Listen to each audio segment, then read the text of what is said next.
gravar, Luana? Ah, foi rápido agora. Tá gravando, eu. Agora tá.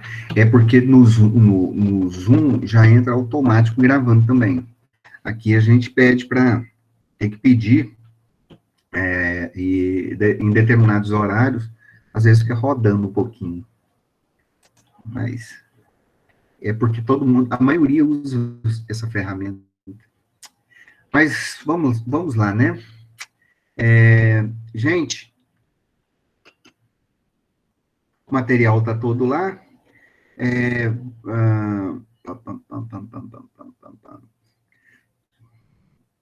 Nós estamos falando de filosofia.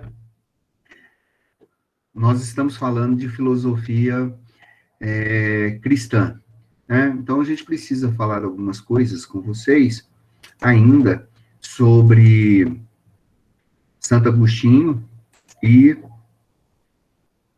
São Tomás de Aquino, para a gente passar mais um pouquinho para frente. Então, vou mostrar aqui o slide para vocês. Esse slide aqui, ele já está postado lá para vocês no Ava, né? Então, depois vocês deem uma olhadinha lá, por favor.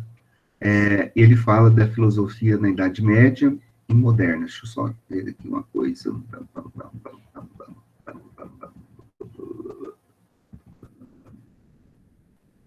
Isso. Então, nós vamos discutir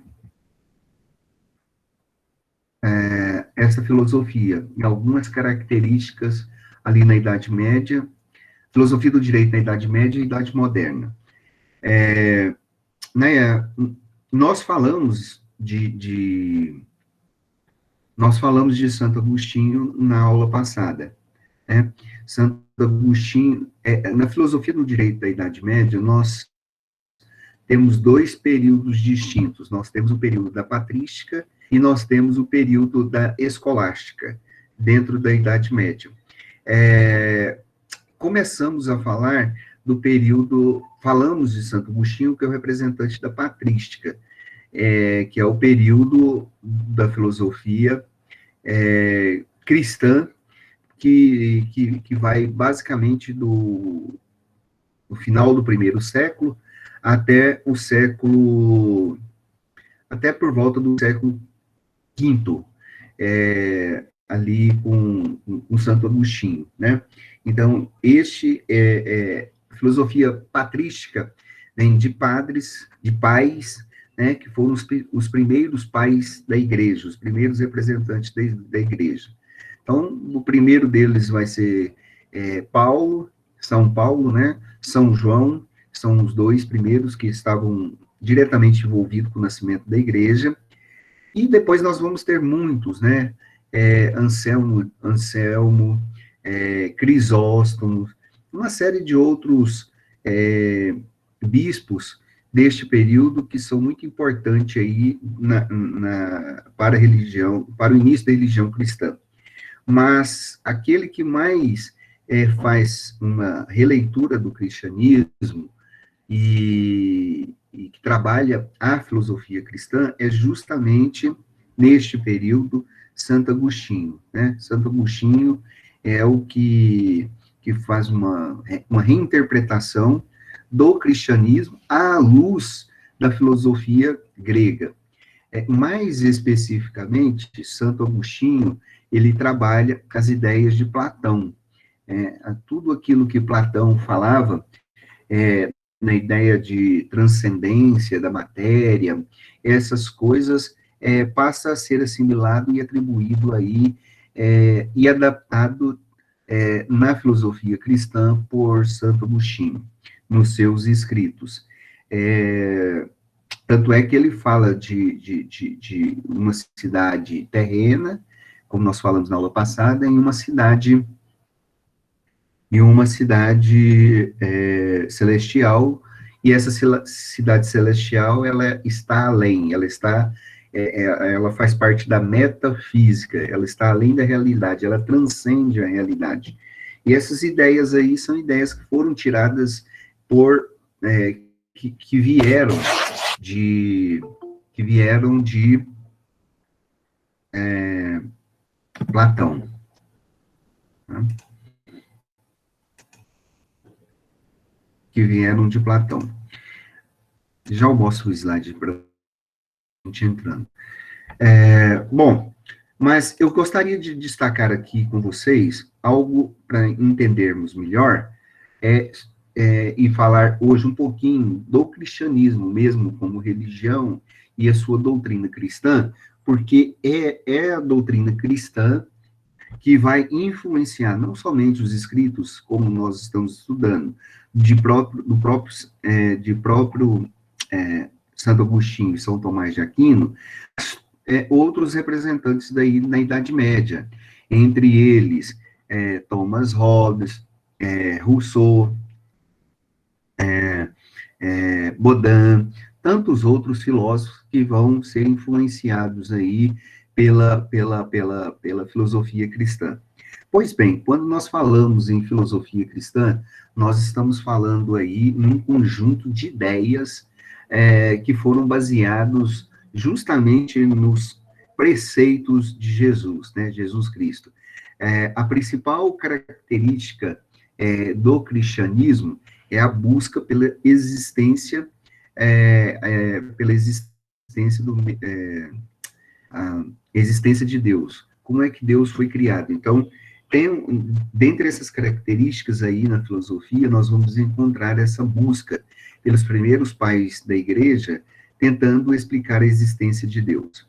Bom, quando se faz essa tentativa de explicar de forma racional ou transcendente Deus, na verdade, está se racionalizando, procurando racionalizar também aquilo que, como se fazia na filosofia na Grécia Antiga. Então, a base do pensamento filosófico cristão é a tradição racionalista, baseada na tradição grega, baseada na tradição romana, que vai estar relacionado com os dogmas cristãos. O principal fundamento das doutrinas cristãs vai ser a fé, tá? A fé como necessária e suficiente para que as pessoas possam se tornar, de fato, um cristão, e vai ter como base o fundamento, vai ter como base a razão como instrumento necessário para o entendimento da fé. Então, a razão ganha um papel muitíssimo importante, porque eu posso entender Deus, a igreja temporal, né, como corpo temporal, na medida em que eu racionalizo a fé como um instrumento importantíssimo na busca do entendimento de Deus, né? Outra característica do cristianismo é que vai se adaptar diversas correntes da própria filosofia ao próprio cristianismo, na tentativa de explicar a fé cristã. Então, além da própria filosofia de Platão, nós vamos ter outras correntes filosóficas, né, que vão influenciar o desenvolvimento do pensamento cristão. Dentre eles, o estoicismo e o gnosticismo, dos quais nós iremos falando com vocês aqui e discorrendo sobre essas duas escolas de pensamento, né? Como já falamos no início, os primeiros pensadores aí do cristianismo foram São João, né, o apóstolo João, um dos fundadores da igreja. São João escreveu muitos livros, dentre eles o primeiro, segundo e terceiro João, que está escrito ali na Bíblia. Também escreveu o livro do Apocalipse, né? E o apóstolo Paulo, que é também contemporâneo de São João, ele escreveu, foi o grande missionário do cristianismo, esparramou as ideias cristãs, Paulo conseguiu, de maneira geniosa, assimilar essas ideias da filosofia grega, melhor, inclusive, do que São João, né? E, e espalhou a mensagem da filosofia cristã e da filosofia cristã, que era baseada na filosofia grega, por todo o Império Romano. Para quem gosta de ler a Bíblia, ou para quem já leu a Bíblia, quando se lê, por exemplo, os livros de João, primeiro, segundo, terceiro João, vocês vão observar uma diferença muito grande nos escritos de Paulo, né? Paulo, ele é mais racionalista, ele procura explicar de forma mais racional os dogmas cristãos, os dogmas relacionados com a fé, como justificação pela fé, como ressurreição da vida, etc. Lá em São João, ele também procura explicar as coisas da fé cristã, mas ele procura relacionar a fé cristã com um movimento gnóstico, que também, que tem muita coisa a ver, que bebeu da fonte da filosofia grega. Mas o gnosticismo, ele dava uma ênfase não nas coisas mais materiais, mas nas coisas mais espirituais, nas coisas no além. Então, o próprio São João, que teve muita influência do gnosticismo na época, ele explicava as coisas da fé, os dogmas da fé, mas ficava muito vago. Essa é uma grande diferença desses dois missionários. Além deles, nós tivemos aí São Ambrósio, Santo Eusébio, Policarpo, tantos outros, né? E, logicamente, como já falamos na aula passada com vocês, logicamente, Santo Agostinho, né?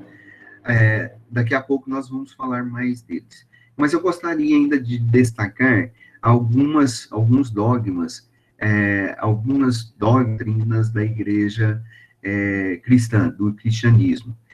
O que eles pregavam? Por quê? Porque para explicar esses dogmas, se recorriam sempre à filosofia grega. Por exemplo, a separação, a crença na igreja cristã, o cristianismo, é que havia separação material e corporal entre espírito e corpo. Então, isso aí era trabalhado muito fortemente pelos primeiros cristãos, nessa dualidade, nessa separação de matéria, corpo, espírito, né? Deus e o mundo material como algo que eram distintos, tá? Platão, ele fala muito isso na sua doutrina de transmigração de almas, de espíritos, né?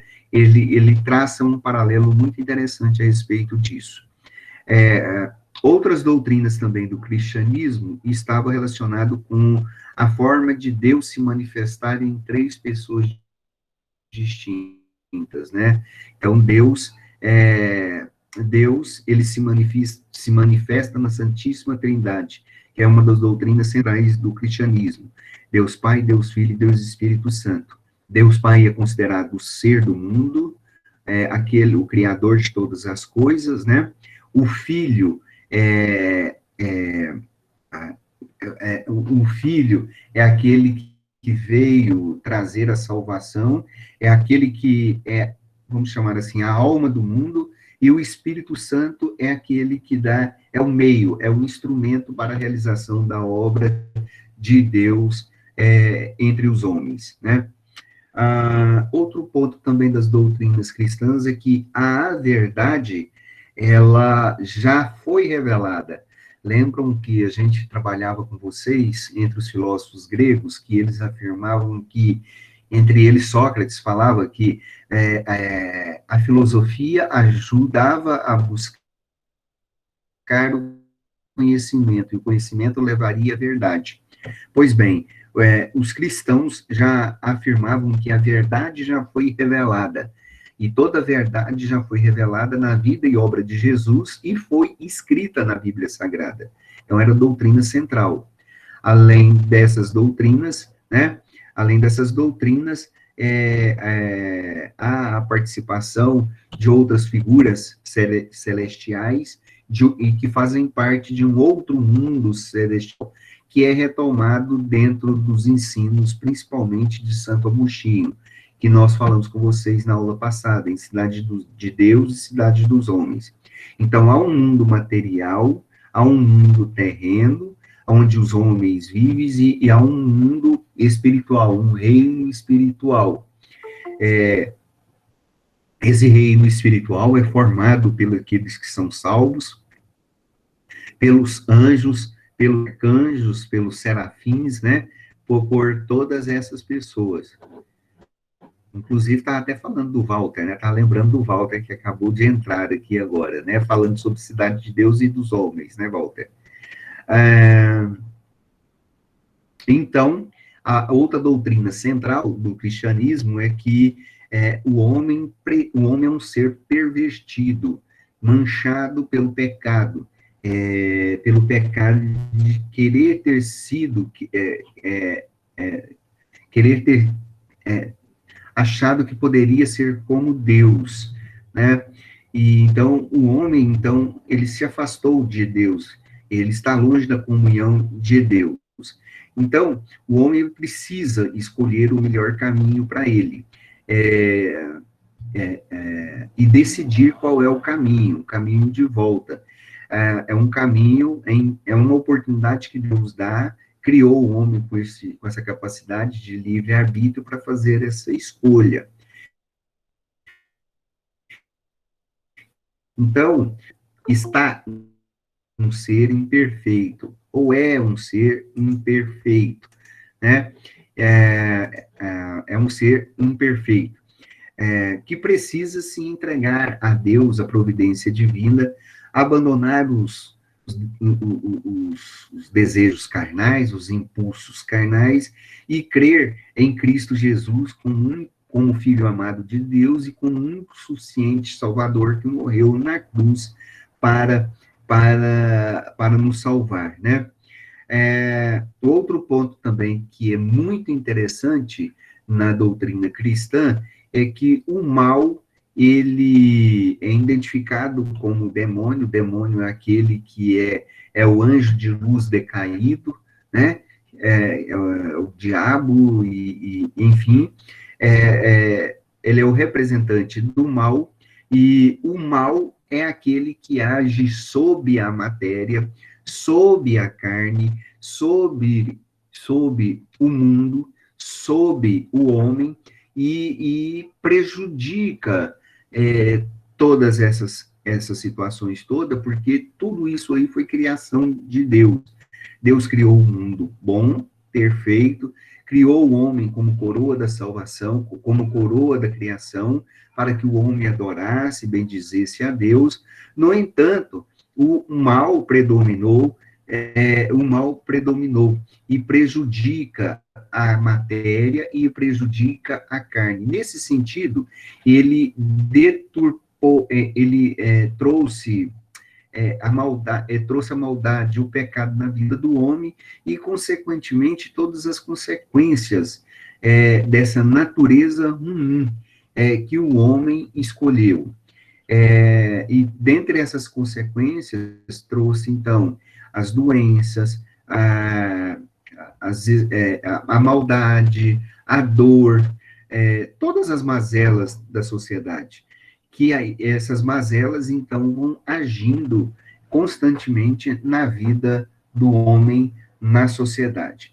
E aí, lá mais na frente, como nós falamos passadamente, na aula passada com vocês, Agostinho trabalha muito bem isso, e fala, olha, nós realmente somos seres pervertidos e que precisamos aí de mudança de espírito, converter de novo, né?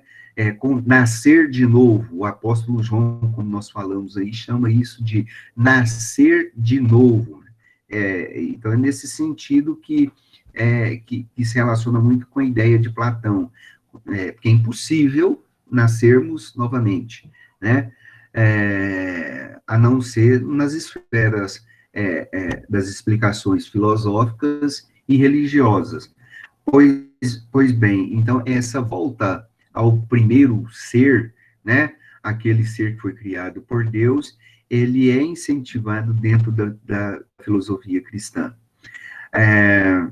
Bom, o grande pregador, como eu falei para vocês, o maior dos missionários do cristianismo foi Paulo de Tarso, né, que se converte ao cristianismo e sai pregando principalmente na Ásia e no Norte e na Europa o evangelho não, a mensagem cristã, né? E aí ele faz uma releitura muito interessante da filosofia grega e vai transcrevendo essas ideias nos seus livros, né? Seus livros, como, por exemplo, o livro de Filipenses, de Tessalonicenses, primeiro e segundo Tessalonicenses, quando ele fala sobre a ressurreição da morte, o significado da própria morte, em Filipenses e também em 1 Coríntios, como ele fala do que é o amor, a busca da justiça, né, buscar a Deus sobre todas as coisas e a sua justiça,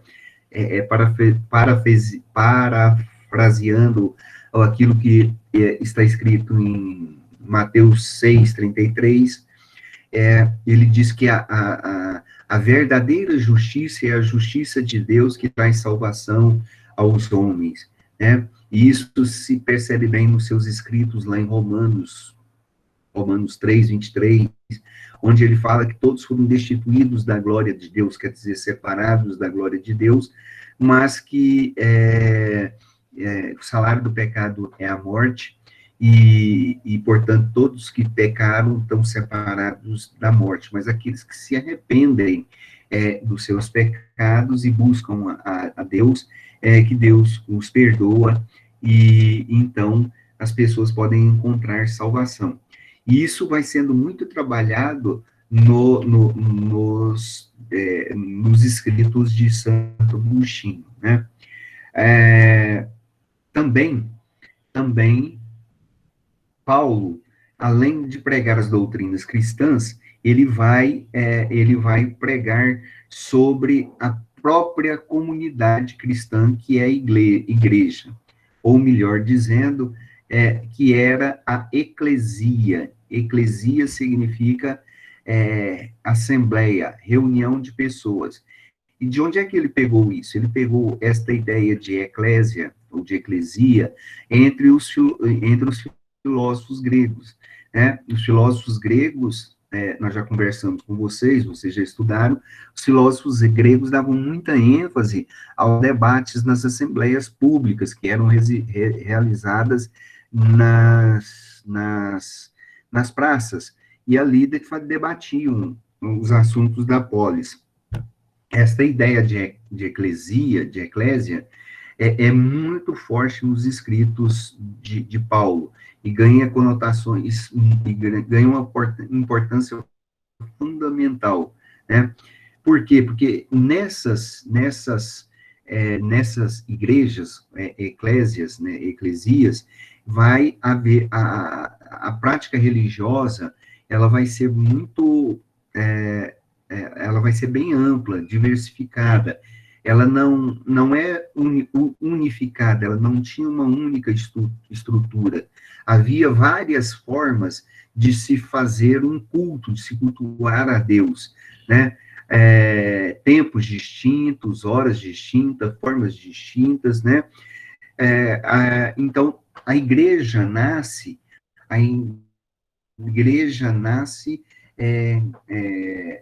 com muita semelhança aos aspectos da cidade da polis, baseada, acima de tudo, nas ideias da democracia, que eram garantidas pela liberdade. E, nesse sentido, o princípio da liberdade era fortemente incentivado, pois as pessoas deveriam aceitar a Deus a Deus para serem salvos, mas eles não deveriam aceitar isso porque eu estava querendo, o imperador queria, mas acima de tudo porque você sentia o desejo de buscar novamente a Deus. Então, isso tinha muita coisa a ver com livre-arbítrio, né? Que, novamente, é muito bem trabalhado pelos cristãos, por Santo Agostinho. Bom, isso se dá no primeiro século. Isso se dá no primeiro século, no período da criação, da origem das igrejas, né? As igrejas vão se formando, primeiramente nas casas dos fiéis, eram cultos proibidos, não se podia ter religiões distintas, e principalmente religiões que ameaçassem o poder do Império Romano, quando você questionava a autoridade do imperador, o imperador era considerado um deus, e aí vem o cristianismo dizendo que há apenas um único Deus, e que esse Deus deveria ser cultuado, né, que é o Criador de todas as coisas. É lógico que isso desagradava os romanos. Bom, mas a partir do segundo tempo, do segundo século, a igreja vai crescendo muito, né? E a igreja cresce e ela vai se reestruturando, ela vai se tornando muito mais complexa, e,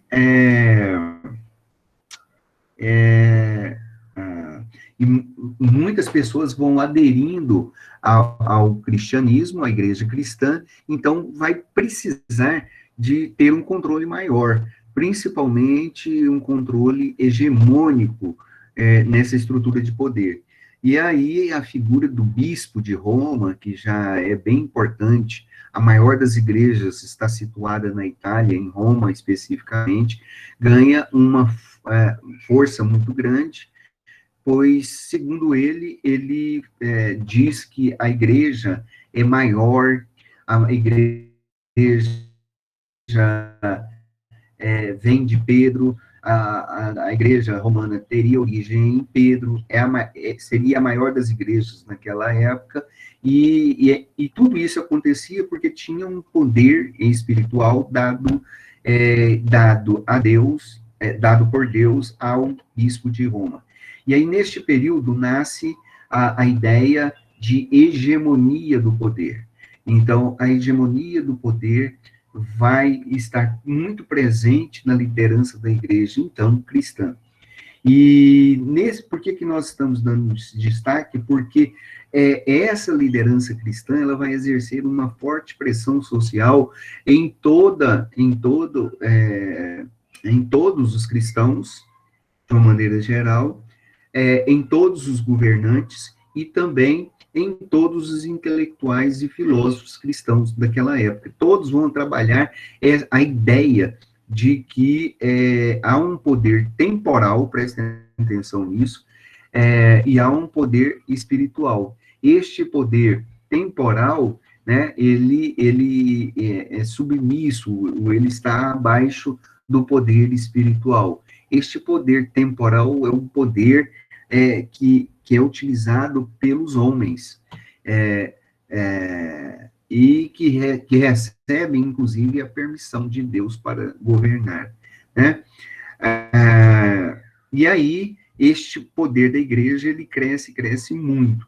Essa é uma realidade que nos interessa aqui no estudo da filosofia. O slide que eu vou mostrar para vocês fala por que é que o cristianismo também cresceu. O cristianismo cresceu só por esta ideia filosófica, mas muito mais pelas suas ações. Mas eu ainda queria destacar ainda que a filosofia cristã, ela ganha muita força, e ela, devido justamente à igreja e o seu crescimento, a, e passa a marcar a filosofia em toda a Idade Média. Então, já falamos com vocês, nós vamos ter vários períodos, 2 períodos básicos da filosofia cristã. O primeiro período vai do século I ao século VI, depois de Cristo, e é chamado de patrístico. Nem patrística tinha como objetivo principal unir toda a cristandade debaixo de uma doutrina única. Toda a filosofia estava aí buscando unificar debaixo da mesma doutrina toda a cristandade. Lembrando que o cristianismo era muito grande, estava presente em todo o Império Romano, que era muito grande, e o cristianismo estava relacionado com várias e várias culturas diferentes na época, tinham várias lideranças, e muitas e as correntes filosóficas eram inúmeras também, e influenciavam as igrejas cristãs em várias religiões. E isso fazia com que a igreja, apesar de ter muita gente, fosse uma igreja fragmentada. E aí nós vamos ter um período, depois do século II em diante, onde surgiu algumas pessoas que eram cristãs e que foram chamados de apologistas, que procuravam defender a doutrina cristã diante das heresias. Heresias era tudo aquilo que era contra o pensamento cristão, né? E defender as bases filosóficas do próprio cristianismo. Então, nesse primeiro período da patrística, nós vamos ver aí, literalmente, toda a filosofia buscando esta unidade, essa defesa da doutrina cristã. Como era uma defesa racional, racionalismo vem da filosofia grega, a base vai ser, como eu já falei, o próprio pensamento filosófico, principalmente para explicar a justificação pela fé. Todos nós aqui somos estudantes de direito, e dentro do direito, as ideias nós precisamos ter um corpo de ideias para justificar a nossa prática durante o nosso dia a dia. Um governante, para ser legítimo, ele precisa, para um governante, para que ele possa ter autoridade para governar, ele tem que alcançar essa autoridade de forma legítima. Então, do mesmo jeito, o cristão, ele procurava justificar a sua fé, e isso ele tentava explicar de forma racional como isso era possível, tá? Do século VIII em diante, nós vamos ter o segundo período da filosofia cristã, na Idade Média, que vai até o século XV. Nesse segundo período, tá, nós vamos ter aí, vai ser o período chamado de escolástica, né? E o destaque deste período aí é São Tomás de Aquino.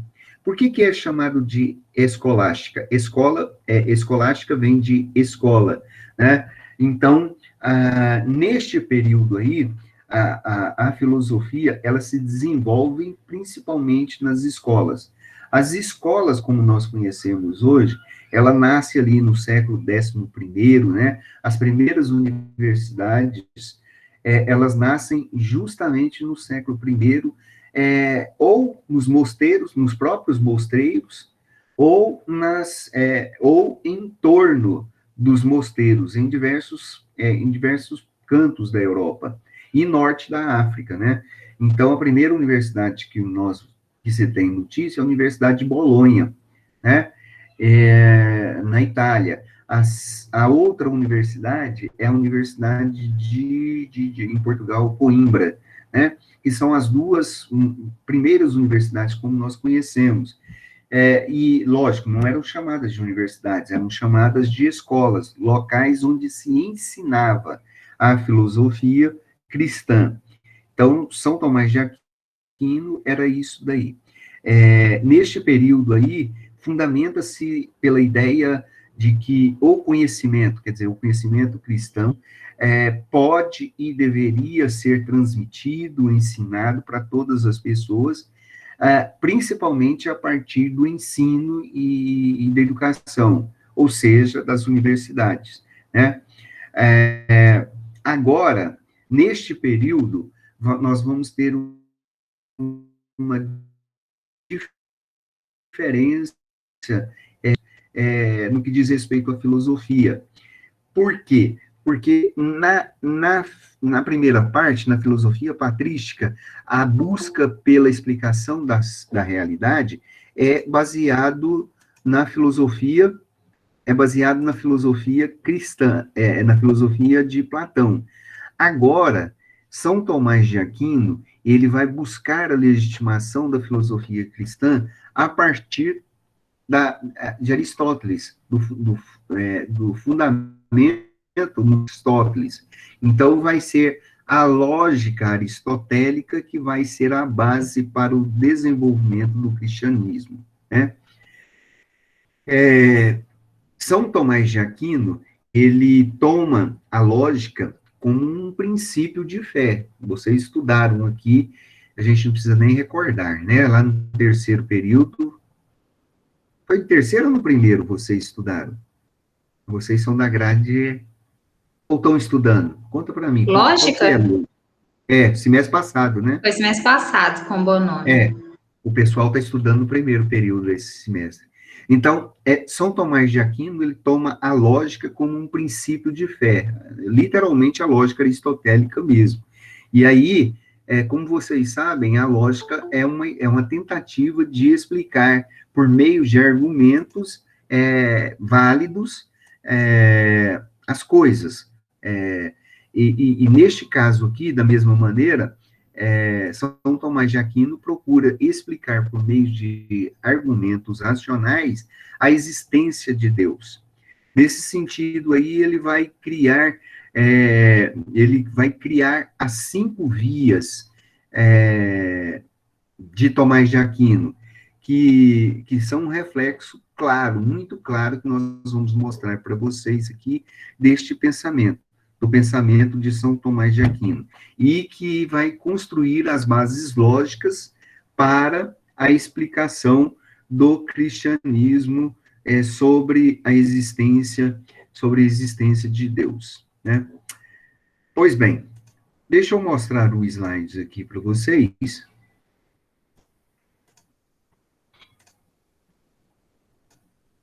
Deixa eu mostrar esse slide aqui para vocês.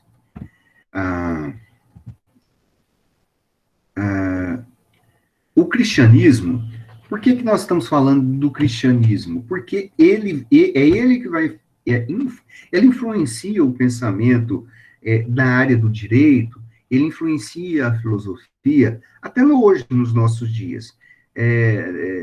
As ideias cristãs estão recheadas nos diversos tipos de filosofia, até mesmo nos tipos de filosofias ateístas, há a crítica à religião, e isso não deixa de influenciar o próprio pensamento daquelas pessoas que não consideram uma religião.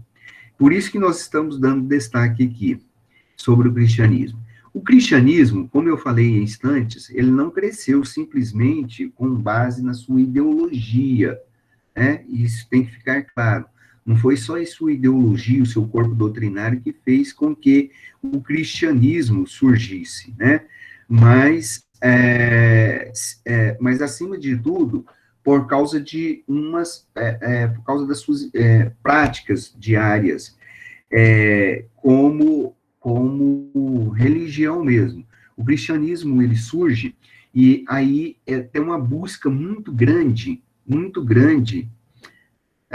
dos fiéis ou das pessoas se convertendo ao cristianismo, porque a mensagem cristã era uma mensagem que procurava dar uma identidade principalmente para os mais pobres, excluídos, os desiguais, os estrangeiros, que eram sempre explorados. Então, dava uma esperança para essas pessoas, davam muita esperança para eles. Então, o cristianismo, ele vai, as pessoas vão se convertendo paulatinamente diante do cristianismo. Lembrando que a possibilidade de uma ascensão social naquela época era praticamente nula, né?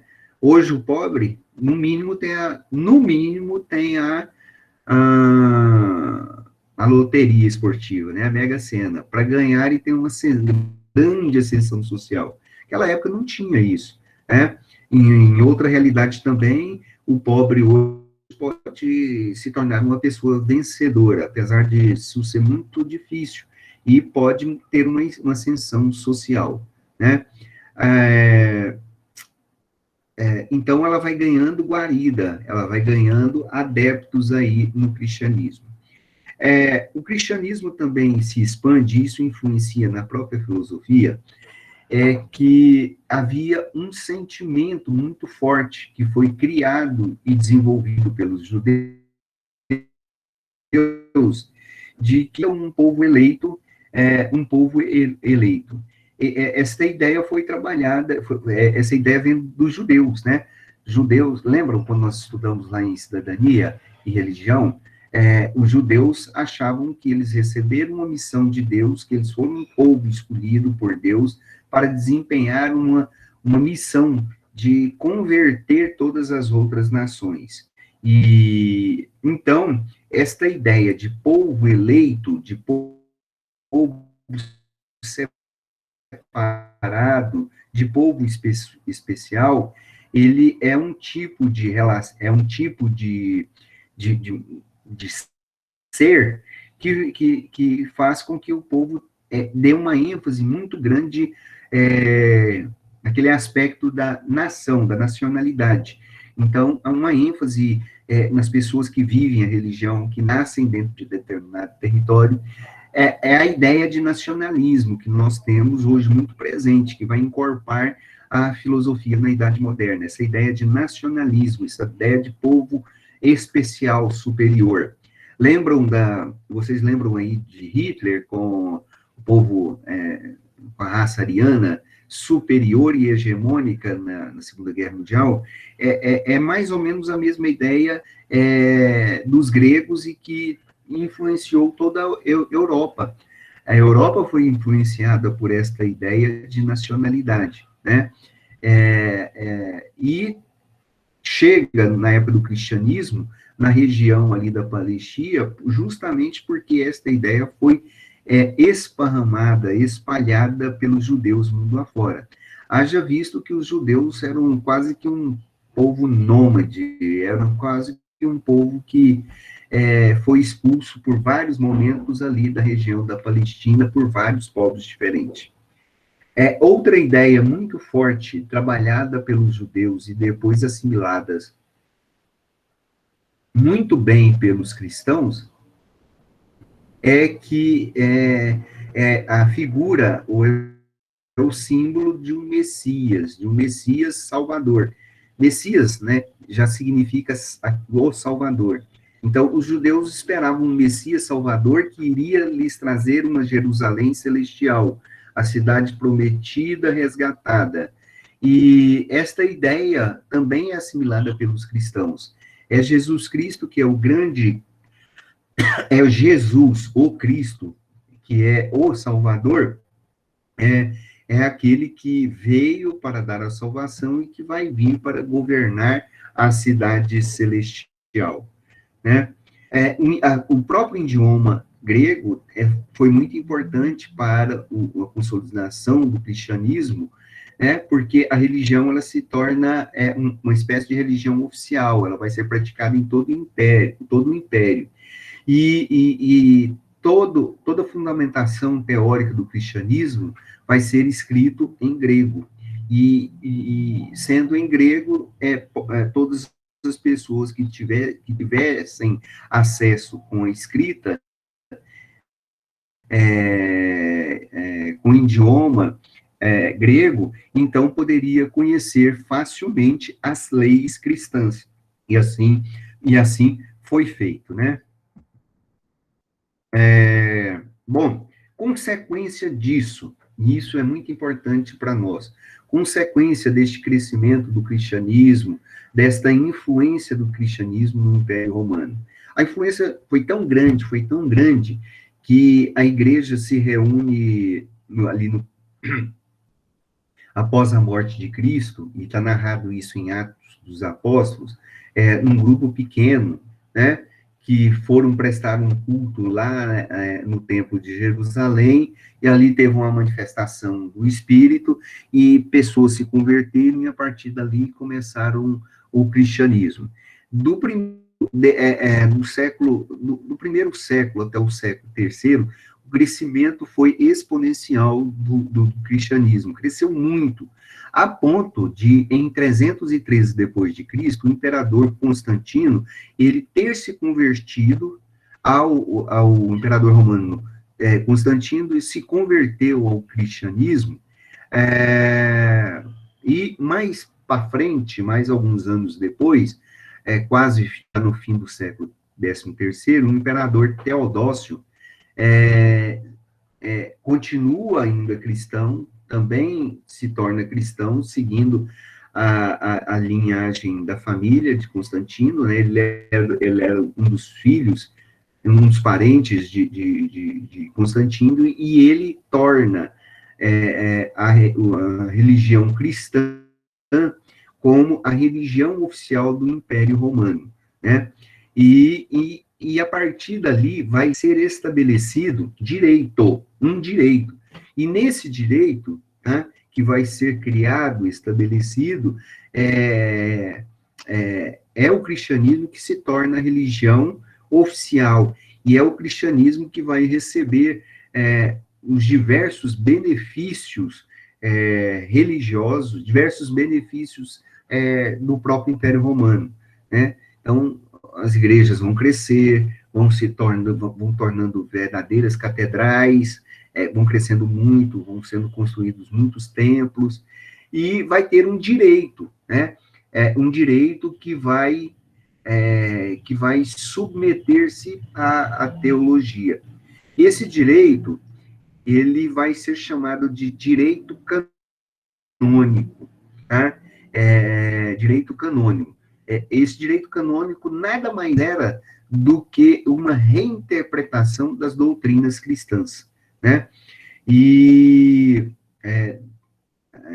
ali também, nesse direito canônico, nós vamos observar algumas coisas. A primeira delas é que o direito, ele passa a ser literalmente submetido à teologia. Lembrando que o direito não tinha nada a ver com religião, ela era algo que estava relacionado com o Estado. Mas com o cristianismo, teologia e religião têm uma aproximação muito grande, né? Lógico, a teologia, neste período, e por um longo período, né, a teologia passou a ser maior do que o direito. O direito passou a ser submisso à teologia, né? A ideia básica é como está escrito aí. Se o mundo é governado por um Deus, né? Se Deus criou este mundo, né? O direito deve naturalmente emanar de uma ordem divina, ou seja, Deus criou, o mundo foi criado por Deus, os homens foram criados por Deus, o direito foi criado por Deus, tá? E o Estado também foi criado por Deus. Haveria uma ordem divina superior que também criou o Estado. E o Estado não era, naquela época, uma instituição política, uma sociedade política que nós conhecemos hoje, regulada pelo direito, né? Um Estado de direito. Era um Estado, era uma instituição divina, uma instituição religiosa, tá? Então, o direito era o direito que existia regulava essas atividades religiosas, tá? Outro ponto importante que a gente tem que destacar é que a vontade divina, ela deveria ser conhecida não mais pela razão, mas pela revelação. Neste período aqui, então, do cristianismo, a ideia básica é justamente essa, né? Então, a teologia melhor e superior do que o direito é uma manifestação de Deus, tal qual é o Estado. E o Estado, tudo que existe deveria ser submetido à teologia. A justificação do direito, a justificação do Estado, ou seja, usando a linguagem jurídica, a legitimação disso tudo não deveria mais ser pela razão, como afirmavam os filósofos gregos, ou seja, aquilo que foi ditado por Deus, por aquilo que foi falado, né, por Deus e que estava escrito nas doutrinas cristãs. Tá? Então, essa é a primeira consequência do cristianismo que diz respeito ao direito. Não se esqueçam disso. Se cair, por exemplo, na prova, fiquem espertos com isso que nós estamos falando aí, tá? A segunda consequência disso é a finalidade do Estado.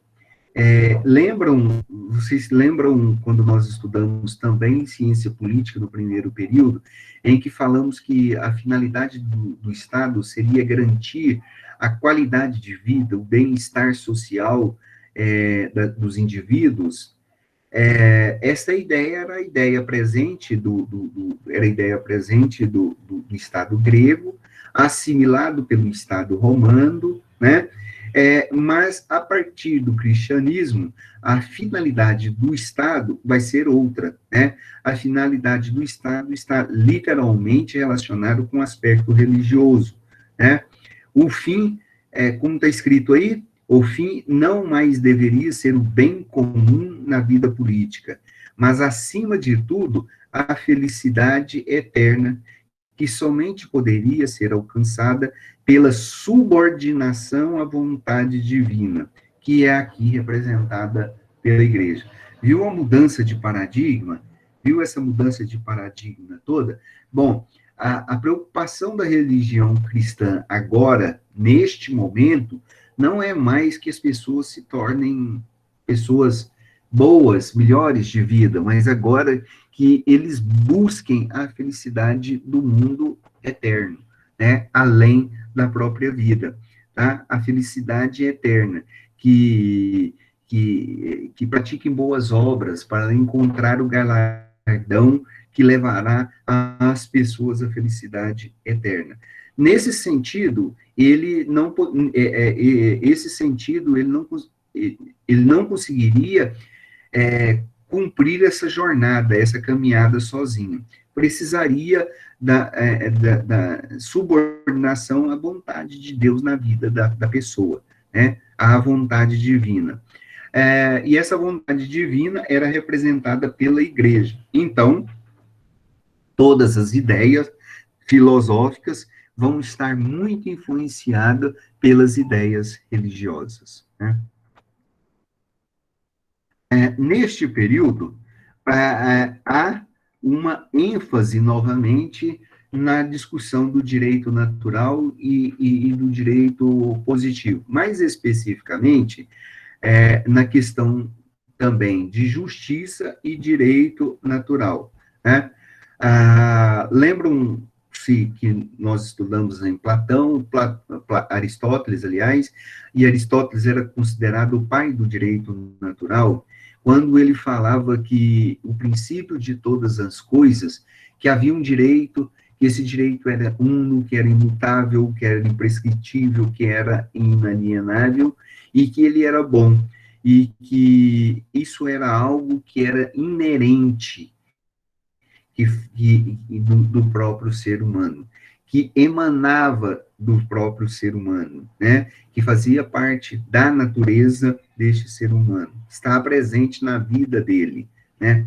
Então, essa era a ideia recorrente. Só que com o advento do cristianismo, a ideia de direito natural continua muito forte, só que a origem desse direito aí não estaria mais nas mãos ou no controle do homem, na convenção do homem, mas, acima de tudo, na vontade de Deus. Então, o direito natural é importante, é imprescritível, é uno, mas ele tem a origem não na razão do homem, na convenção humana, mas tem razão na vontade, na vontade de Deus aos homens. Ou seja, está sendo criado um arcabouço eocêntrico, com as coisas de Deus no centro de todas as coisas, né?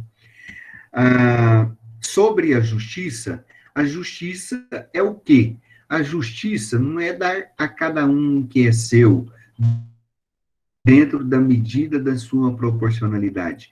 Para os cristãos agora, a justiça está muito mais relacionado com a ideia e prática de boas obras, com a ideia de conceitos abstratos e que fundamentam o caráter do cristão e com a prática de boas obras, né? Principalmente. Então, a concepção de justiça é amor, é paz, é longanimidade, é fidelidade, é liberdade, isso como princípios inerentes.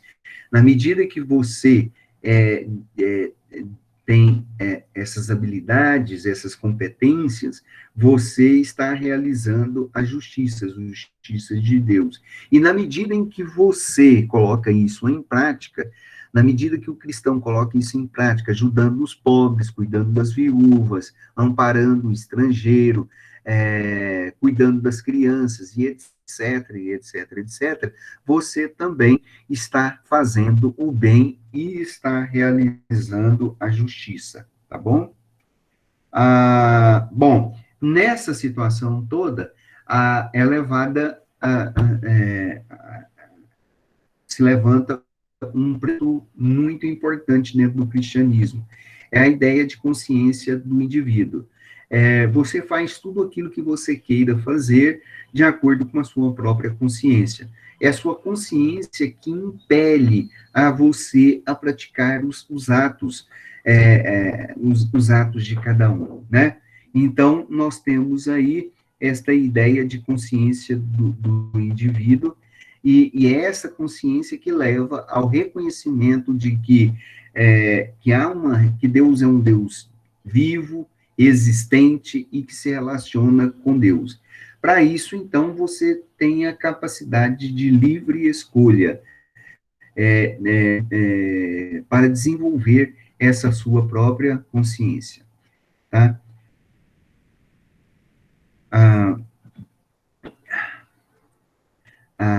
Do mesmo jeito, o Estado, ele é quase que um Estado religioso, tá?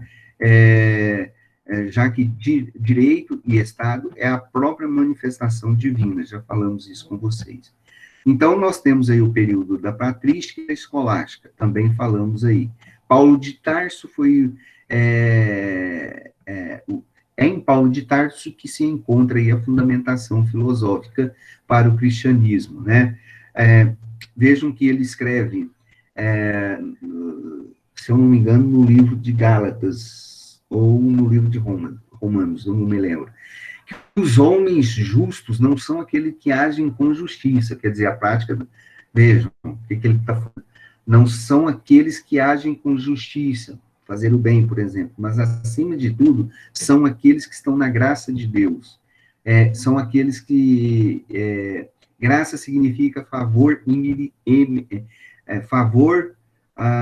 favor que não é merecido, né? Então, Deus fez uma graça a você, ou seja, Deus não tinha obrigação de salvar você e te dar a vida eterna, mas hoje, se você busca esta salvação, se você busca esta graça, então você alcançou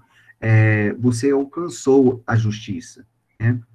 Bom, já falamos com vocês a ideia de que todo poder emana de Deus e não pode estar nas mãos de Deus, né? A fé e a palavra de Deus estão acima das leis humanas, dos atos humanos. Todo poder emana de Deus e não está nas mãos de Deus. Vejam, o que é democracia, né? É o governo do povo, pelo povo e para o povo. A ideia de democracia é que todo o poder emana do povo. Tá? Aqui agora nós temos uma mudança de concepção. Aqui nós temos todo o poder emana de Deus. E este poder também não pode estar na mão de Deus. Estaria na mão de quem? Ou do que, mais especificamente? O poder estaria nas mãos da igreja. Tá? Nessa concepção dos gregos antigos, todo o poder estaria nas mãos do Estado, ou do representante do Estado. Veja a mudança de paradigma, né? Do mesmo jeito, a autoridade do Estado deve ser reconhecida por todos os homens. Essa é uma noção de autoridade.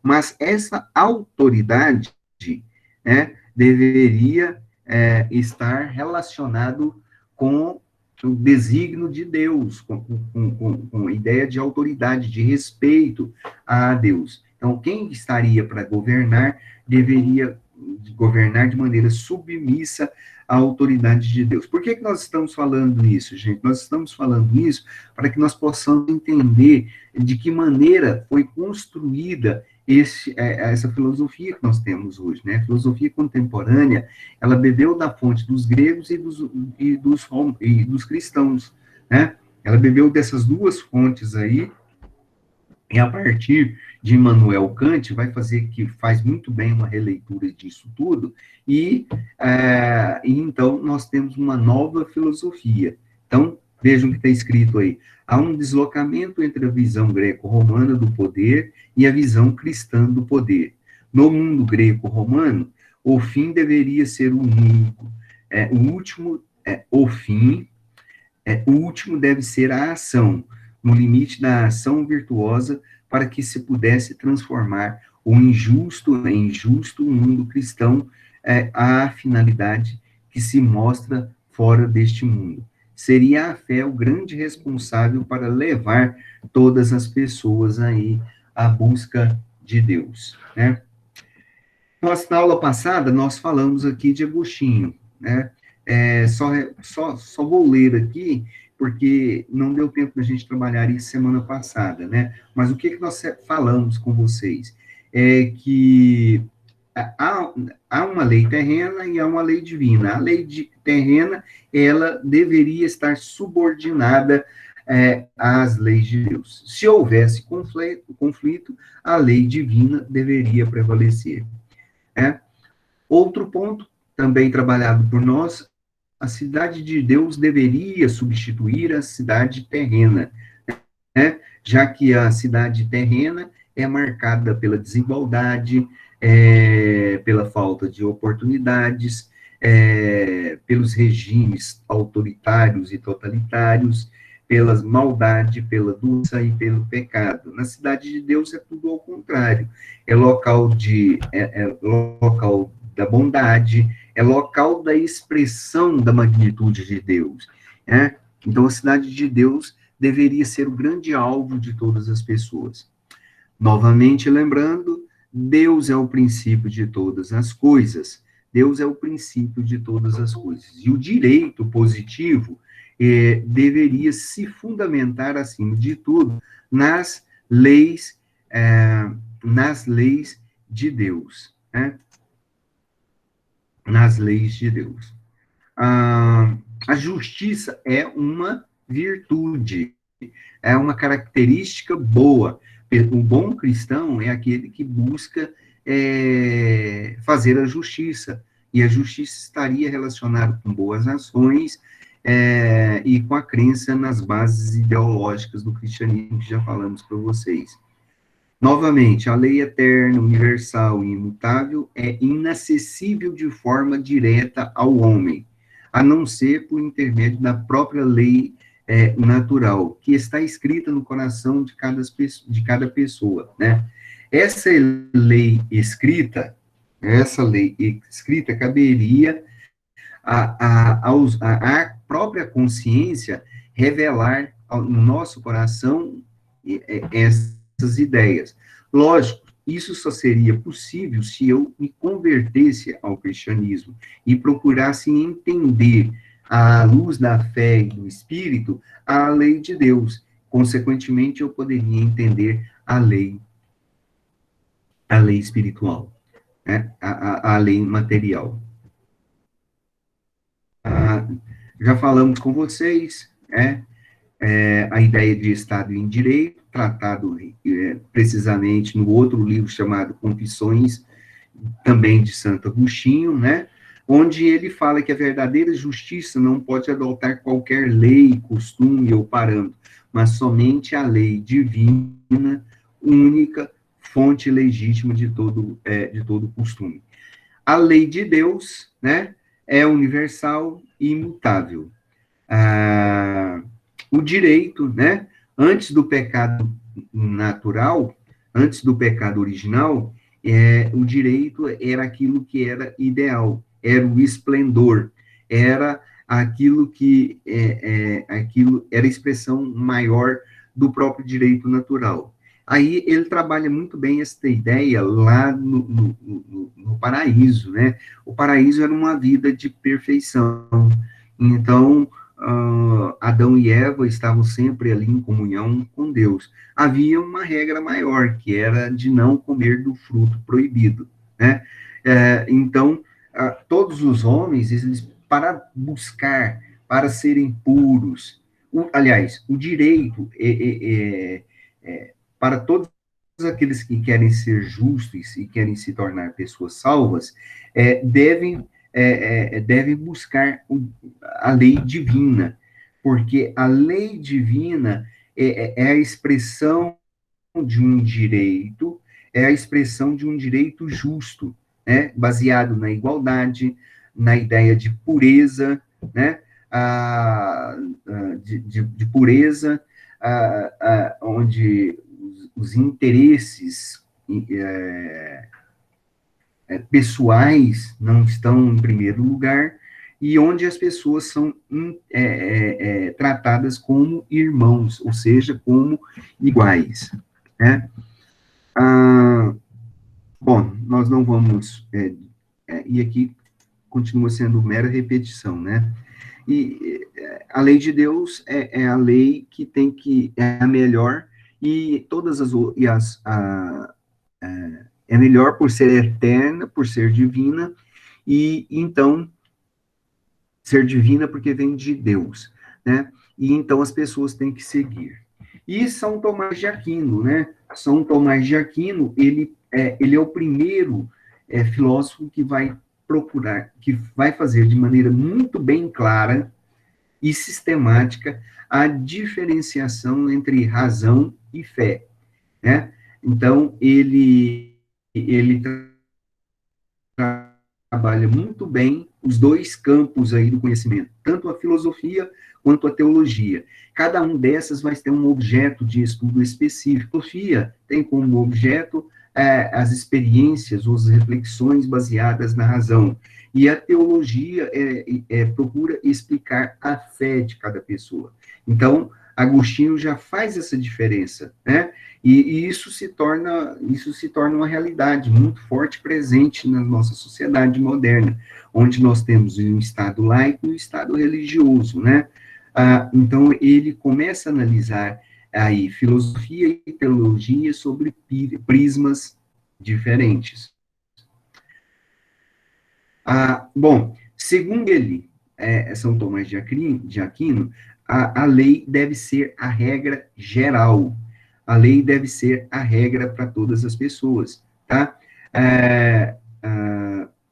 O sentimento é de que a lei era boa e a lei deveria ser pregada, seria ensinada a todos os homens. Por quê? Porque as leis tinham origem divina. E a ideia é de que Deus quer o retorno, quer a restauração, quer fazer o melhor para todas as pessoas, tá? Outro ponto a se destacar é que de todas as leis, todas as formas de leis são importantes, mas a lei eterna, né, é a melhor de todas as leis. E aí ele divide a lei em basicamente 4 espécies: lei eterna, lei natural, lei positiva, né, lei positiva humana, lei positiva divina. Aí ele caracteriza cada um desses tipos de leis, né? A lei humana se caracteriza pelo aspecto formal, que consiste na promulgação por uma autoridade humana competente o seu elemento final maior. Ou seja, o que ele queria dizer com a lei humana? A lei humana que é um tipo de lei que se caracteriza, né, na regulamentação da prática do bem. Então, a lei do homem, ela tem como finalidade fazer o bem, praticar o bem. E nesse sentido aqui nesse sentido de prática do bem, no dia a dia, na vida diária, que na lei humana. A lei divina, ela se mostra, então, muito importante neste mundo que nós vivemos, marcado aí pela miséria, pela fome e pelo pecado. Então, a lei divina, ela se mostra muito importante por causa de 4 razões específicas, né? Porque o homem, né? O homem, por si só, ele procura uma beatitude eterna. Ou seja, o homem, segundo a teologia cristã, o homem tem um sentimento que a vida não termina aqui e agora, quando morremos. Simplesmente, a morte é o início de uma outra vida, é uma passagem ou uma condição natural para outra vida, né? Então, a lei divina leva o homem a descobrir este caminho. B. Se no juízo humano reside a incerteza, os atos humanos devem ser dirigidos por uma lei de Deus, que está imune a erros. Vejam, a ideia de lei é que a lei é boa, que a lei foi transmitida e inspirada por Deus, e que se foi dada por Deus, inspirada por Deus aos homens, se a lei de Deus contém a palavra de Deus aos homens, então todas as pessoas têm que relacionar-se com a lei divina, para que não encontrem a perdição eterna, para que encontrem a salvação entre as pessoas, né?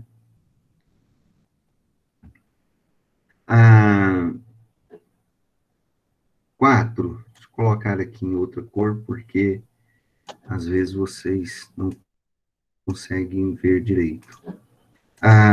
Terceiro, se nenhuma lei pode ser suficiente para coibir ou para ordenar os atos de cada pessoa, então mostra muito mais necessário a lei divina.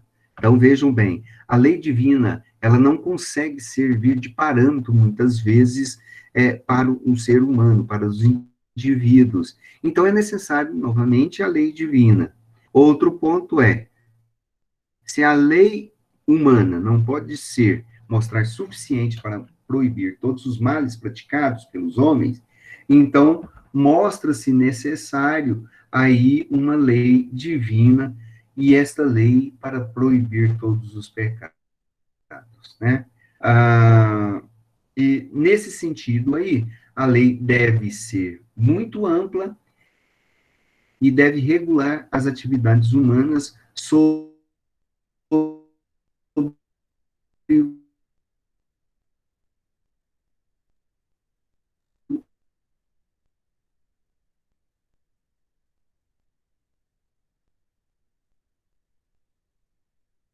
três palavras São Tomás de Aquino. Ele havia homens, não são todos, né, que têm a condição de criar leis boas e nem têm vontade para isso, né? Então é preciso ter uma lei divina. Observe que o que eu estou dizendo nada mais é do que fazer uma tentativa de uma teoria do direito e da justiça. O que eu acabei de dizer aqui, então, é que a lei divina é maior do que a lei humana e que tem que ser seguida. Isso no primeiro ponto. Segundo ponto, o legislador, ele reflete sobre muitas mudanças e deve facilitar um acerto no critério que o magistrado apenas examina poucos casos. Ou seja, o legislador, né, ele procura criar determinadas leis com o objetivo de dar amparo legal para o juiz julgar os casos, né? Então, a lei divina, quando ela influencia na criação da lei terrena, ela se torna algo tão bom a ponto de a religião, a ponto da religião, da magistratura, utilizar a própria lei divina como critério para os seus julgamentos. Terceiro, a condição do legislador deve ser de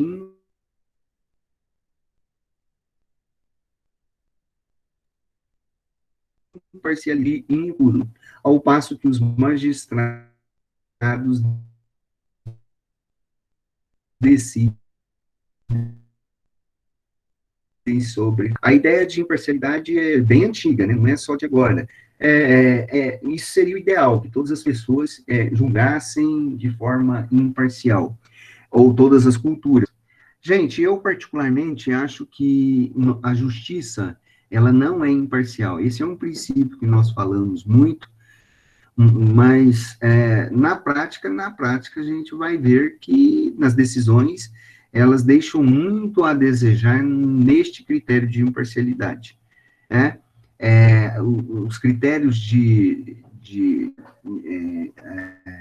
os critérios, por exemplo, da lei humana a respeito a respeito do julgamento de todas as pessoas é imparcial no sentido simplesmente formal de uma sociedade. Na prática, vocês podem observar que não vai haver esta imparcialidade aí de espécie nenhuma. Apesar de que talvez alguns, não aqui ou outra hora, estiver vendo isso, acha que isso até é uma aberração, né? Mas eu sinceramente, acredito, por exemplo, na teoria constitucionalista de que as leis, elas são influenciadas pelo aquele grupo que está no poder, que cria uma determinada constituição, que é uma lei maior, sempre favorecendo um grupo que está no poder. Ora, como é que um juiz poderia julgar de forma imparcial uma lei maior que foi criada para favorecer um grupo de pessoas? Então, é nesse sentido que, apesar de ser algo muito bonito, essa questão da imparcialidade, eu acho que não funciona muito bem.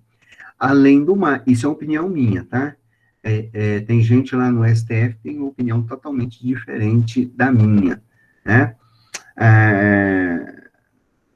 Os caras sabem mais. Não, isso é questão de critério, não é essa questão. Essa, muitas vezes, é uma questão de critério. Você pode observar nas próprias decisões jurídicas daquelas pessoas que receberam uma penalidade, por exemplo, receberam uma penalidade no direito que tiveram a sua liberdade cerceada. As pessoas que estão lá na cadeia. Observem bem quem são as pessoas que ficam presas. Que tipo de pessoas são essas, né?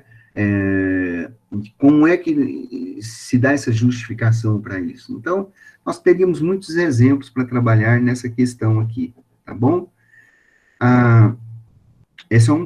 Voltando novamente, eu não quero ser bem dogmático nisso daqui, não, tá?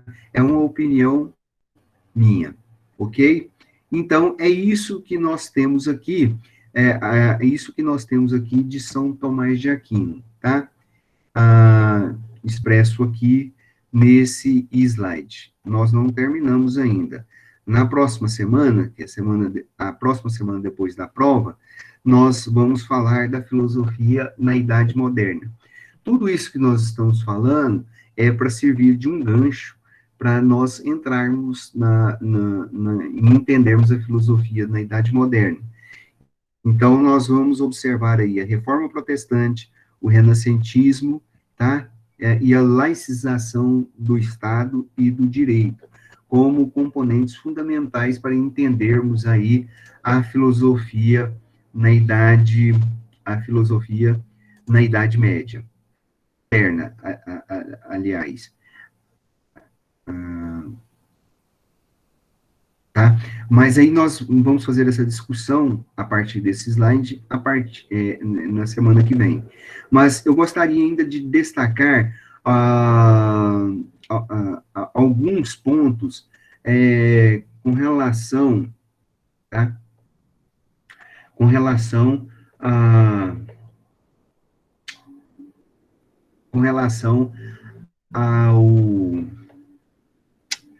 às doutrinas ainda de São Tomás de Aquino, tá? Para a gente terminar.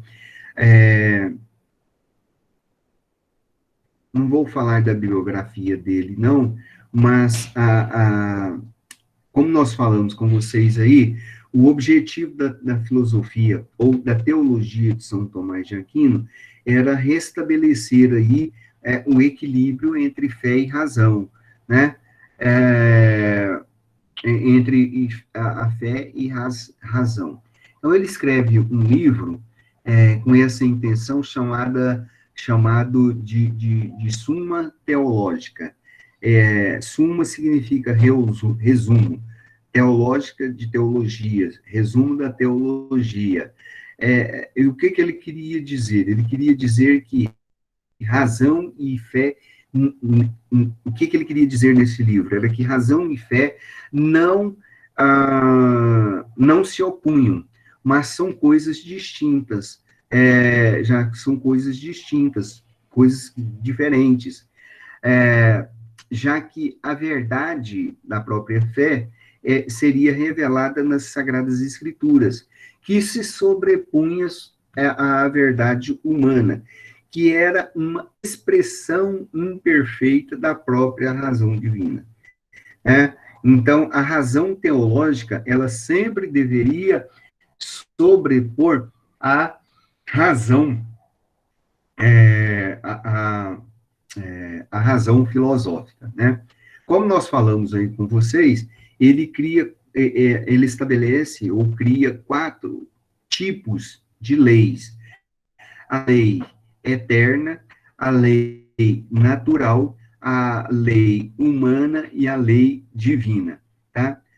Nesse tipo de conceito de lei, na própria distinção entre as diferentes ordens de leis, vai se estabelecer o fundamento do direito na concepção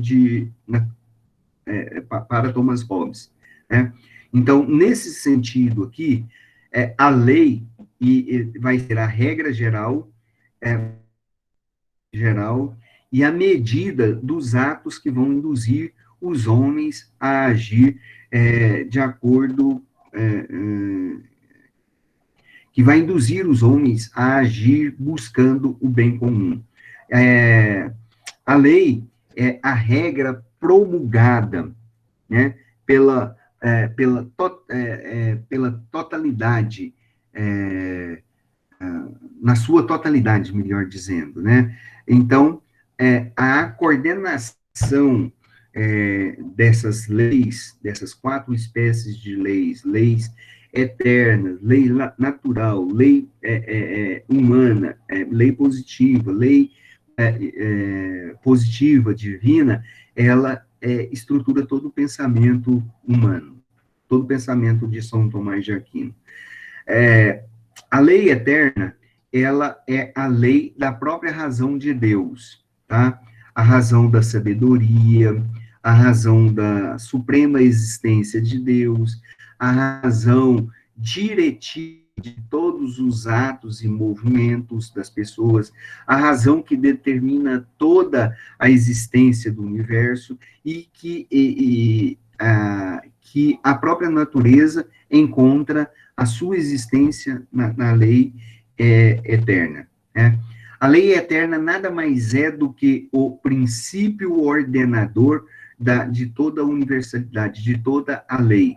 A lei eterna é a lei que abrange todos os tipos e classes de leis, segundo a concepção de São Tomás de Aquino. A lei eterna é perceptível na medida em que eu possa conhecer os seus efeitos, que são apresentados na vida da sociedade, mas nunca em si mesmo, porque conhecer a lei divina é conhecer o divino, é conhecer a Deus, e Deus não se faz conhecer na sua maneira integral, tá? Esse é o sentido para São Tomás de Aquino de lei eterna. O outro ponto é que existe uma lei natural. Essa lei natural o próprio nome já está falando, ela consiste, inclusive, na participação humana na lei eterna, né? O que dizia São Tomás de Aquino? Dizia que se todos os homens estavam realmente submetidos à lei eterna, mediante a sua própria razão, também o homem deveria participar de maneira ativa na escolha, principalmente se pudesse acatar livremente a lei de Deus. Na medida em que ele participa da lei de Deus, que é imutável e que é a própria verdade, que é a própria razão de Deus, o homem, que é a criatura, que é uma criatura de Deus, uma criatura racional, permite que a própria lei natural participasse, nada mais fosse, ou nada mais seria do que a própria participação da verdade divina, né? Então, a lei natural, o princípio primeiro da lei natural deveria estar relacionado, como já falamos com vocês, com a prática do bem. As pessoas deveriam evitar o mal, deveriam estar sempre procurando praticar boas obras, de serem maus na sua essência, né? Então, as pessoas deveriam buscar a verdade, as pessoas deveriam ter uma participação ativa na vida social, tá? As pessoas deveriam livrar-se da maldade, evitando de cumprir atos perversos, atos ruins, né, melhor dizendo, né, e alterarem a forma de comportamento, tá?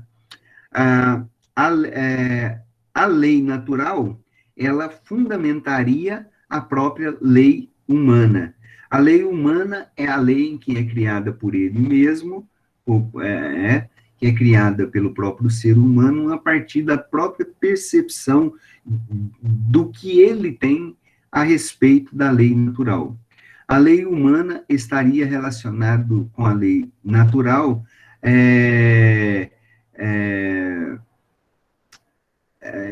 de maneira muito ampla, e na medida em que fosse observada a lei natural que está escrita no próprio coração do homem. Então, a lei natural, a lei humana, ela se caracterizaria pela participação do homem no bem comum diário das pessoas, na vida constante, diária, da sociedade como um todo, né? E a lei divina, acima de tudo, então, a lei divina é a própria lei eterna, ela resume muito bem o que seria a lei natural e o que seria a própria lei humana, que seriam leis que são leis com limitações. No entanto, existe esta lei divina. Essa lei divina é a grande responsável, né, para guiar o homem ao discernimento do pecado e na recondução do seu fim natural. Então, a lei divina, ela se mostra muito necessária na direção da própria vida humana, tá?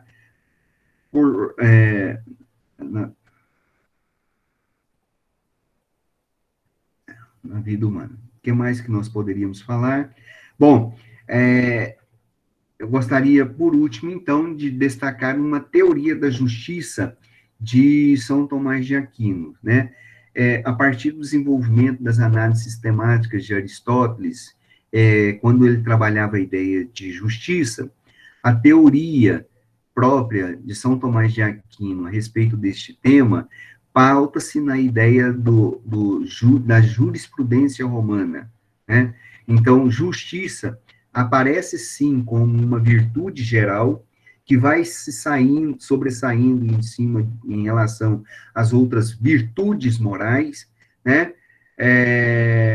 Por quê? Porque ela se encontra muito mais próxima à razão do que as outras formas de virtudes. Além do mais, tá? A noção de justiça, ela compreende o objeto e compreende nas ações do homem aquilo que as características ou os elementos necessários para a realização daquilo que é justo. No que diz noção à igualdade, né, ele dá muita ênfase na igualdade, mas ele adota um princípio interessante, que é um princípio da noção da alteridade, né? A alteridade significa aquele que é o outro, né? Isso é uma característica típica da filosofia de Aristóteles, tá? Que nós podemos observar muito bem na ideia de justiça, inclusive que nós falamos nas aulas anteriores, nas ideias de justiça, justiça distributiva, justiça corretiva e na justiça legal ou justiça social, né? Então, nesse sentido aqui, São Tomás de Aquino, ele bebe da fonte lá de Aristóteles. Para ele, a justiça distributiva, né, é a justiça devida à comunidade para todas as pessoas. É um tipo de justiça em que deve ter como objetivo a igualdade como parâmetro ideal para a realização desse tipo de justiça. A justiça corretiva, né, ela também é um outro tipo de justiça, quando ela tenta corrigir as penalidades, corrigir algumas práticas mundanas, né, por meio de correções, por meio de punições e sanções. E nós temos aí uma terceira espécie de justiça, que é a justiça que está relacionada à comunidade, que é chamada por São Tomás de Aquino uma justiça legal, ou uma justiça geral ou social, que também é uma virtude, né? Só que esse tipo de justiça está muito relacionado com a prática do bem comum, que ordena a vida social, tá? Das pessoas. Então, esse tipo de prática deve ser uma prática desenvolvida, criada, trabalhada muito bem por todas as pessoas, na sociedade. A justiça particular, a justiça distributiva ou comunicativa, como era chamada, né? Também para São Tomás de Aquino está muito relacionado com as ideias aos bens particulares, a noção de propriedade, né? Que mesmo de forma direta e indireta, relacionada com os bens individuais de cada pessoa, né? E a partir daí nós temos a justiça comutativa, que está relacionado com a questão da boa-fé, está relacionado com a questão da comunidade, né? Enfim, as ideias básicas tanto de São Tomás de Aquino e de São Tomás de Aquino e Santo Agostinho são essas. São ideias filosóficas baseadas no próprio ideologias ou ideais da filosofia grega. A grande diferença é na origem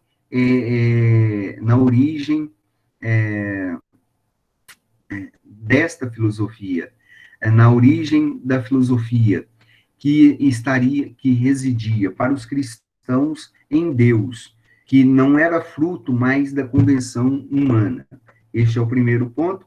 E o segundo ponto é que todas as instituições deveriam se estar submetidas a uma outra instituição maior, que seria a igreja. A igreja era a representação do poder de Deus, né? E o terceiro ponto é que existem várias espécies de leis, vários tipos de leis terrenas, pertinentes a cada cultura, mas existe uma lei que é superior e melhor, que é a lei terrena, do qual todas as outras leis deveriam estar submetidas. Então, em síntese, em regra, é isso sobre o pensamento cristão. Ok, gente? Podemos ficar por aqui? Alguma dúvida?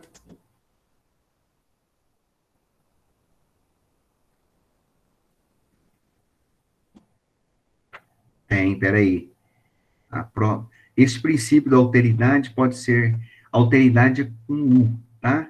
Não é com U não, tá, Luana? É com um L, que significa o outro, então uma palavra latina, tá? Este princípio da alteridade pode ser comparado com empatia na questão do pensar ao próximo, se colocando, sim, lógico, pode sim, deveria até ser esse, né? A ideia de alteridade passa por isso. Quando nós estávamos estudando no semestre passado, sobre religião, eu comentei com vocês de um livro chamado O Outro é o Demônio. Então, o autor do livro, ele nos traz a ideia de que as pessoas veem no outro o demônio, uma pessoa diferente de nós, uma pessoa ruim, uma pessoa maldosa. Não deveria ser assim, né, Luana? Professor, tá bom, vou ter que sair. Tudo bem, ô Lucas, não tem importância não, tá ok? Então, nós vamos ficar por aqui. Deixa eu fazer presença aqui para ficar registrado o nome de vocês, tá? Gente, para quem não assistiu a aula, tem que entrar lá, e tem muita gente que está com falta. A professora Geisa disse que era para lançar, hoje é o último dia, inclusive, para lançar faltas. Então, é importante vocês assistirem às aulas, mesmo não estando aqui, que a gente procura lá e vê e observa se vocês assistiram. Tem muita gente que eu sei que não assistiram no quarto período. Isso é um problema sério, tá? Depois vocês assistam a aula lá para registrar a presença de vocês, tá bom? Hoje tem muita gente aqui. Teve pessoas que tinham pouquíssimas, nas aulas passadas teve pouquíssimas pessoas aqui, tá? Sim, quem chamou? Fui eu, eu queria falar sobre isso. Eu mesmo, eu assisti só suas aulas gravadas. Tem algum problema? Quem que é? O Elias? Quem que é? Ah, é o Elias aqui. Por isso que eu até ia te perguntando, né, Elias? Porque eu não. Não, tem um registro seu lá, né? Então, mas tem pessoas que não estão assistindo aulas Entendi. online. Quando você entra e assiste, bom, se você estiver assistindo as aulas, ótimo, beleza. Agora, se você está entrando e saindo, também fica registrado, não vai dar presença para você. Então, assistindo a aula, gastando um período assistindo essas aulas, não só a minha, mas dos outros professores também, vocês terão presença, tá, Elias? Pode ficar despreocupado que a gente vai estar olhando. Mas eu estou chamando a atenção porque tem professores que começam a lançar essas faltas essa semana. E aí tem gente que não está sabendo o porquê, né? Aí a Luana está ouvindo, depois tem que avisar a turma a respeito disso. Eu acho. Então vamos lá, chamada Adriana. Tá escrevendo aí, deixa eu ver. Adriana, foi jantar? Ah, tá aí, parabéns. Alessandra, Carlos Eduardo, Dariane, vai escrevendo Presente. presente aí. Isso, muito bem. Ou escrevendo. Dariane falou, não tem importância não. Alessandra não escreveu e o Carlos Eduardo também não. Escreve lá. Aí, não escreveu. Denis, o Elias já... Coloca um presentinho lá, o Elias, por favor. O Fred, presente. Presente. Isso, já está com o microfone aberto, né, Fred? Isso. Fred, Avante é de quê? É do partido, é? Não sei, não é nada. Coloquei Fred Avante aí só para não. É porque a gente não pode se expor muito, sabe, professor? A questão de internet é muito complexa, assim, né? E aí eu sempre Verdade. costumo colocar uma nomenclatura que não tem nada a ver comigo, que eu já passei por coisas assim estranhas na internet, então eu procuro evitar todo tipo de exposição. Assim. Muito bem. Giovana, Presente. Vanessa, João Carlos, Josafá, Juliana, tudo bem, né, Juliana? Luana tá aí, Lunar, Maria Presente. Gabriela, Matheus, Walter, Presente. ok? Então tá bom. Então vamos ficar por aqui, tá? Bom, então deixa eu interromper essa danadinha da gravação Professor, o nossa senhor não falou aqui. meu nome, não. Ah, ah, É oi, quem que Samílis. falou? Sim. Samílis. Samílis. Bom, tudo bem com a senhorita? A joia, né? Bem. Bem, Bom, senhor. então, antes de eu interromper graças a Deus, bem, então, viu, Luana, olha o que eu vou fazer, antes de interromper a gravação, eu vou dar uma boa noite para vocês, porque a mão fica aqui correndo no computador, e a gente clica, pip, então, semana passada eu saí assim, interrompi a gravação do nada. Então, agora, boa noite para vocês, que Deus os abençoe acima de tudo, um bom final de semana, né, para todos, que mais? Boa prova para a semana que vem, né? Boa prova tá fácil. Aliás, eu vou fazer amanhã, tá?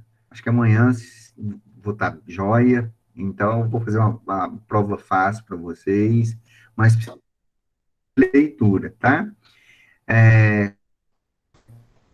Cuidado com a Covid, né? A gente mais morreu essa semana aqui em Anápolis, mais de 60 pessoas, é muita gente. No dia de quarta-feira saiu um jornal nacional, né? Pessoas que foram diagnosticadas de um dia para o outro, aqui em Anápolis. Sincero, tomara que o prefeito aí prorrogue por mais uns dias esse lockdown, independentemente das coisas ruins, da consequência negativa. Né? Acho que vai prorrogar, A gente não, precisa Léo. preservar um pouquinho a vida. Mas, acima de tudo... Acho que ele não vai prorrogar, não. Ele deu uma Oi? nota. O que é? Ele não vai prorrogar. Segunda-feira. Segunda-feira volta ao que era É uma antes. pena. Não aguentou.